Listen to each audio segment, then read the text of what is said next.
ఆంధ్రాలో నదుల అనుసంధానానికి ఏమేమి అవకాశాలు ఉన్నాయి అంటే కేంద్ర ప్రభుత్వం చెప్తున్నది ఏంటంటే మహానది మణిభద్ర గోదావరి ధవళేశ్వరం ఈ రెండింటి లింకు, లేకపోతే మహానది బార్ముల్ ఋషికుల్య గోదావరి ధవళేశ్వరం లింకు.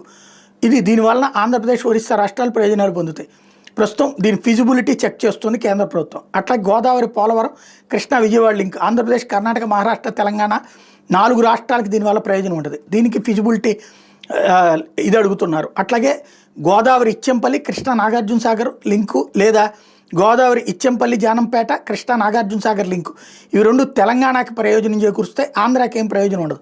ఫిజిబిలిటీ నివేదిక ఏమో గోదావరి ఇచ్చెంపల్లి కృష్ణా లింక్కి సంబంధించి అడిగారు. అట్లాగే డిపిఆర్ ఆల్రెడీ ఫిజిబిలిటీ పూర్తయిపోయింది.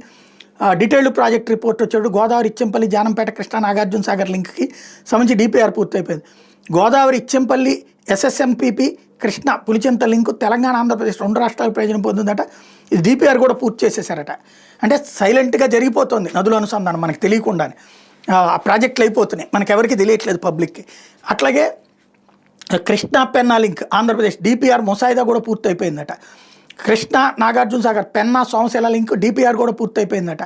కృష్ణా ఆల్మట్టి పెన్నా లింక్ ఏపీ కర్ణాటకలకి ప్రయోజనం, డిపిఆర్ ముసాయిదా పూర్తయిపోయింది.